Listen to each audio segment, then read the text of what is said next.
We got POV your life as the child of an OF mom. Before we even get into the video, bro, let me just say this. You could never laugh again, bro. You could never laugh. You could never tell a joke ever, bro. Especially when you're in school. You can never laugh, never take a joke, never tell a joke, nothing. The second you laugh, ain't this your mom? And it's a picture. This is just a video of her getting penetrated, bro. Like penetrated, absolute in her doing these beat down. And there's nothing you can say back to that. What could you possibly say back to somebody showing you a video of your mom getting piped? What can you honestly say back to that? Nothing at all. You can never laugh, never make a joke. You have to be the group punching bag and you cannot fight back. But let's get into it, bro. Enough yapping, enough yapping. Your life changes the day the packages start arriving. You're 7 years old, standing in the driveway of a cramped apartment complex, watching a delivery driver haul 3 massive boxes to 3 massive boxes, every single last one of them filled to the brim with play toys. Every single one of them. I'm not talking about Spider-Man action figures for you. I'm not talking about Hulk action figures for you. Iron Man action figures for you. I'm talking about play toys for her and her content. There's probably baby oil in there so she could oil up her feet. Maybe even some dildos. But let's not get into too much descriptive details. Your door. At first, you think it's early Christmas, but the boxes aren't full of toys. They're full of ring lights, tripods, and enough high-end makeup to complete miscalculation on my end, man. Paint a skyscraper. You don't know it yet, but these are the tools of the trade. You don't know that your mom just quit her job at the dental office to become a full-time creator. To you, she's just mom, and she suddenly has a lot more time to spend at home. The air in the house starts to change. The usual smell of home-cooked meals is gone, replaced by the sharp chemical sting of hairspray and the dry heat of electronics running for hours. You walk past her closed door and feel a strange warmth radiating through the wood, almost like the room itself has a fever. Sometimes you find a stray sequin on the carpet, looking like a bright fish scale in the hallway light. You pick it up and wonder what kind of conference call needs glitter, but then you walk into the room and then all these weird smells and then there's weird clear fluids on the ground. You know for a fact your mom is making good money. What would you do in that situation, bro? Are you going to tell her to stop? No, she just got you a PC. But it's mad degrading, bro. Like, it's degrading as a man, bro. Every day you got to hear your friends talking about, oh, bro, your mom do OF. Oh, you seen this video your mom just dropped? Your mom just dropped. Sweet Princess 95 just dropped another video. And that's your mom. She finally you gotta sit through that, bro. You can't say nothing back. Emerges. Her face is hidden under a mask of makeup so thick that it almost looks like porcelain. The apartment doesn't stay small for long. Within 6 months, you're moving into a house with a pool and a kitchen that looks like it belongs in a magazine. Mom tells you she's a social media manager, and because you're a kid, you believe her. It makes sense. Since the dawn of mankind, humans have had one obsession. She managing nothing but erections. What is up with AI ads, bro? Sick of that. Considering she's always on her phone. You get used to the do not disturb sign hanging on her bedroom door for hours every afternoon. She tells you that she's on important conference calls. So does it really take them that long? Like for OF stars, do it really take them that long to like record videos and stuff like that? Like, I know they still content creators at the end of the day, but do it really take them that long, bro?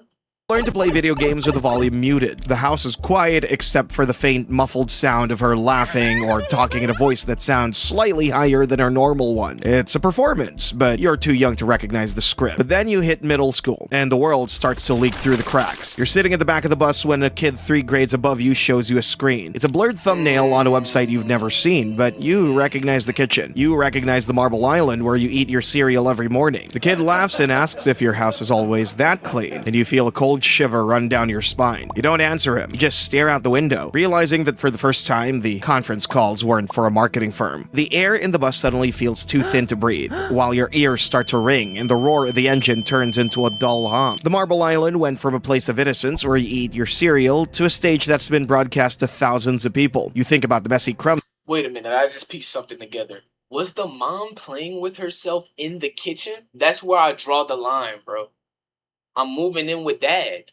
That has to be where I draw the line. A line has to be drawn. Because you left there this morning and feel a wave of nausea. Every tile in your kitchen now feels like it has a camera lens hidden behind it. You look at your own reflection in the bus window and wonder if you've been a background character in a story you've never actually watched. The realization doesn't happen all at once. Rather, it builds like a slow-motion car crash. You start noticing the way people look at your mom when she drops you off at school. The other moms stand in a tight circle, whispering and turning their heads away when she waves. The dads are different because they either look at their shoes or they stare a little too long. You see them adjust their glasses or pull their caps down lower. It makes your stomach churn. You start asking to be dropped off a block away from the entrance, claiming you want the exercise. Mom just sighs and agrees, her eyes staying glued to her phone as she checks her latest notifications. By the time you're 14, you've another subscriber, bro. You already know what it is. Another subscriber or another request.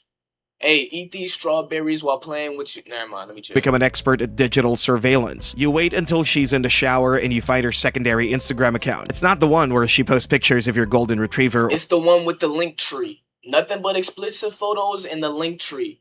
A link in her bio, bro.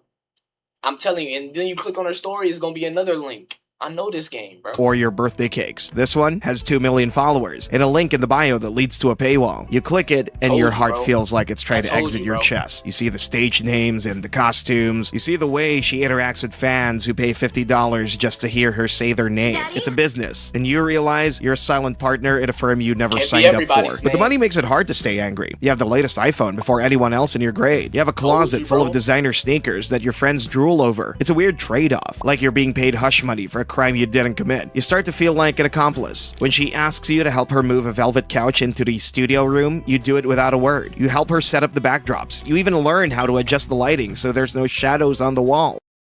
Whoa. We not doing that.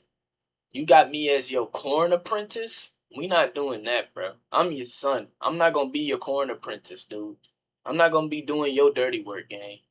You're the technical director for a production that you can never tell your teachers about. One day, the reality of it hits home in a way you can't ignore. Ooh, bring your parent to work. They gotta be amazing, bro. It has to be amazing. Oh my gosh. Imagine, this is somebody's future, by the way. Imagine it's bring your mom to work day. Bring your parent to work day.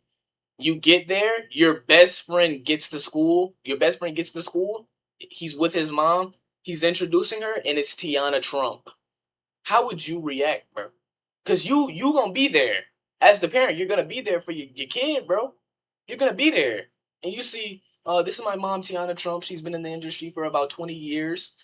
She's gonna be showing us some of her techniques. What would you do in that situation, bro? Be honest. You're at a high school football game, sitting in the bleachers with a girl you really like. Her dad is the coach, a guy who talks about character and integrity like they're the only things that matter. He walks over to say hello. I'm going to close the door. I'm going to close the door right fast. Give me a second.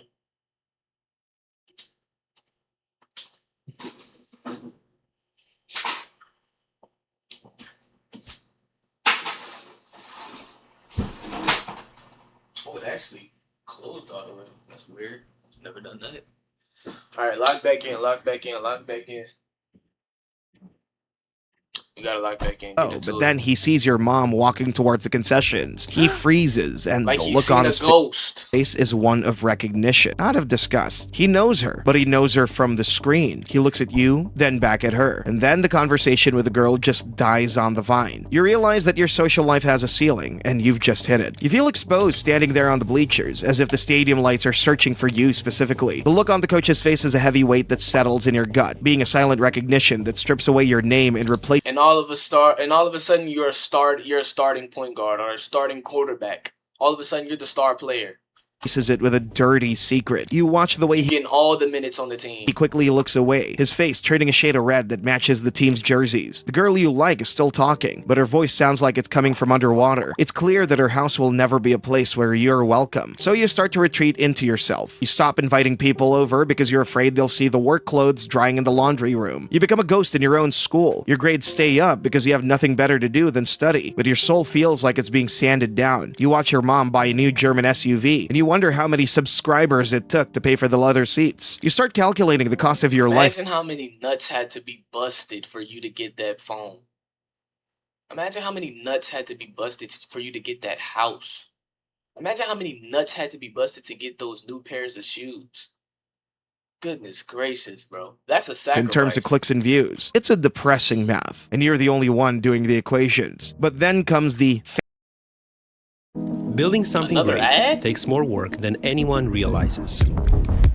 Writing the code. Fan incident. You're at the grocery store grabbing a gallon of milk when a man in his 50s approaches your mom. The man smells like stale cigarettes and a sour, nervous sweat with a greasy sheen on his skin that makes your stomach turn. When he looks at your mom, his eyes are wide and fixed, like he's staring at a screen instead of a human being. His hands are shaking as he reaches out to touch her arm. He calls her by her stage name, Lexi, and tells her that he's been a top subscriber for 3 years. You feel the icy condensation of Lexi too legit?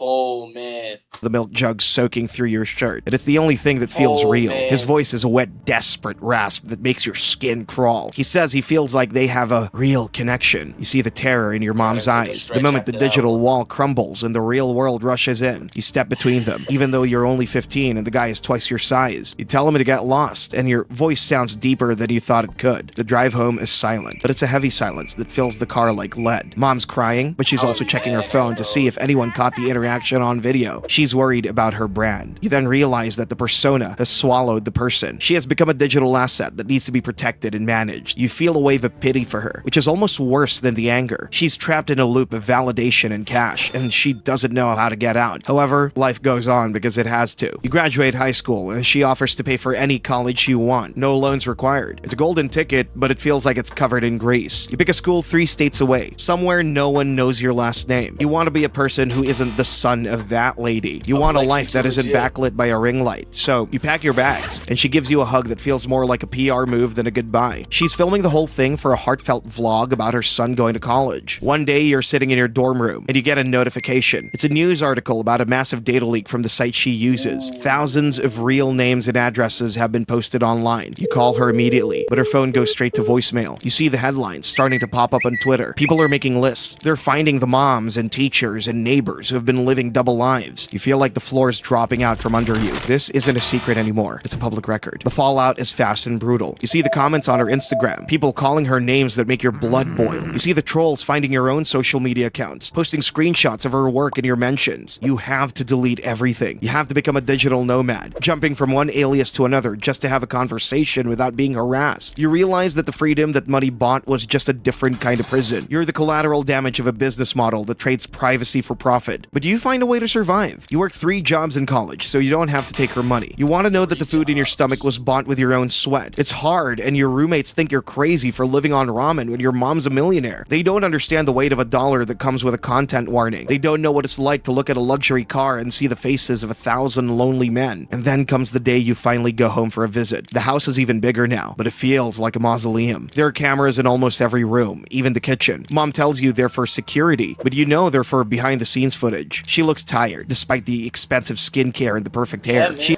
look at any OF star, bro, and look into their eyes, bro. Eyes are the windows of the soul, bro. Look into their eyes. They all look drained. Every single last one of them look drained. None of them have a life in their eyes, bro. None of them.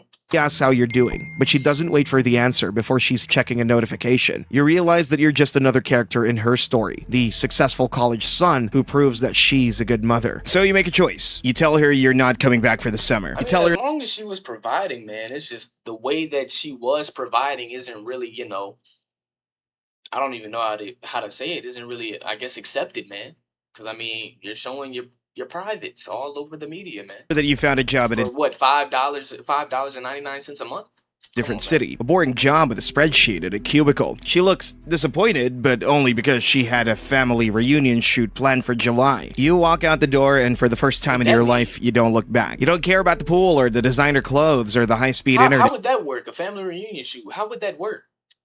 You just want to be what would that look like? Visible. One day you're walking down a street in a city where no one knows you. You see a woman who looks a little like her, and for a second your heart stops. But then you realize it's just a stranger. You feel a sense of relief that's so profound that it almost makes you dizzy. You're finally back to being just a normal guy walking down the street, and that is the greatest luxury you've ever known. But the internet, it never forgets. Every few months you'll be scrolling through a thread and you'll see her face. Someone will repost an old video or a meme, and the familiar feeling of dread will wash over you. You've learned to keep scrolling scrolling. You've learned to treat her like a This might be Bonnie Blue's future, man. This might be Bonnie Blue's future, or Bonnie Blue's son's future. Celebrity that you've used to know rather than the woman who raised you. It's a survival tactic. It's a way to keep your own identity from being swallowed by her brand. Eventually, you meet someone, a girl who doesn't spend 8 hours a day on her phone. She's a nurse, and she talks about her patients with a passion that isn't for sale. You wait 6 months before you tell her about your mom. You're terrified that she'll leave, or worse, that she'll want to see the videos, but she just listens. She takes your hand and tells you that you're not your mom's career. It's the first time anyone has ever said that to you, and it feels like a heavy chain just snapped off your chest. But then, the phone rings. It's a number you haven't seen in 2 years. It's your mom's assistant, a young girl who sounds like she's about to have a nervous breakdown. She tells you that your mom is in the hospital. You panic, and then you find out it was a mental health crisis that happened during a live stream.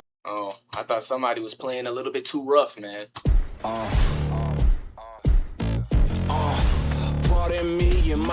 This IMVU? You can't say.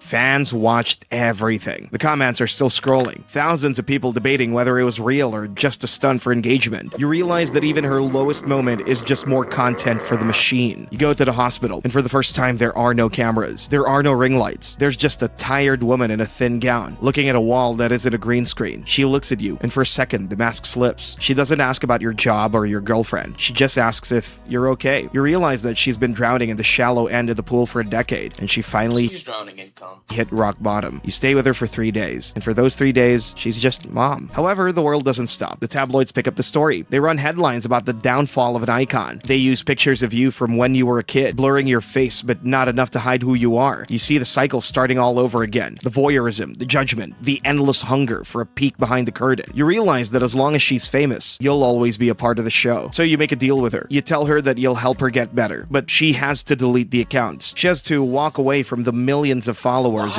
Like, what I'm trying to understand is why show your son, bro?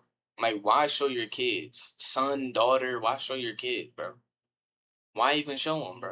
And the mountain of cash. She looks at you like you're asking her to cut off an arm. The brand is the only thing she has left. It's her identity, her bank account, and her social life all rolled into one. She says she'll think about it, which you know is a polite way of saying no. One day you realize that you can't save someone who doesn't want to be rescued. You leave the hospital and you get on a plane. You go back to your boring life and your boring job. You set her flowers on her birthday, and she posts a picture of them with a caption about family being everything. You don't comment, you don't like the post. You just turn off your phone and go for a walk. The funny thing is, people still think it's a dream life. They see the fancy cars and vacations and think it's a lottery win. They don't see the way it hollows you out. They don't see the way it turns every memory into a potential transaction. You've learned that the most valuable thing in the world is simply a quiet dinner with a person who isn't recording the conversation. You're 25 now, and you've finally managed to build a wall around your life. You've changed your last name legally. You don't have any public social media profiles. You're a ghost in a world that's obsessed with being seen. Sometimes you'll be at a party and someone will mention a famous creator, and you'll just nod and smile like you have no idea who they're talking about. It's a lie, but it's a lie that keeps you sane. But then you see a kid at the park. He's about 7 years old, and he's holding a phone for his mom while she dances in front of a fountain. He looks bored. His eyes are tracking the dogs playing in the grass while he tries to keep the camera steady. You see yourself in him. You see the beginning of the cycle, the moment the child becomes a tripod. You want to walk over and tell him to run. You want to tell him that the likes aren't worth the life he's losing, but you don't. You keep walking. You know that he has to find his own way out of the frame. You know that eventually he'll realize that the do not disturb sign isn't for the conference calls. He'll find the accounts and the comments and the fans who know this house better than he does. He'll have to decide if he wants to be a character or a person. It's a choice that every child of the internet has to make, and it's a choice that usually comes too late. The sun is setting and the park is getting quiet. You find a bench and you just sit there, watching the sky change colors. There's no filter, no editing, and no one's watching. You realize that this is the only content that actually matters. The moments that aren't shared, the feelings that aren't monetized. You feel a sense of peace that doesn't need a caption. You're not the son of an OnlyFans mom anymore. You're just a man sitting on a bench, and for the first time in your life, that's more than enough. And then your phone buzzes in your pocket. It's a text from a number you don't recognize. You hesitate, your old paranoia flaring up like a pilot light. You open it, expecting a troll or a fan who found your new number, but it's just your mom. It's a picture of the sunset from her balcony. There's no caption, no hashtags, no link in the bio. It's just a picture. And you look at it for a long time, and then you put the phone back in your pocket. You don't reply. You just sit there in the fading light, finally realizing that the only way to win the game is to stop playing. W React, man. What a video, man. Just a life of misery, man.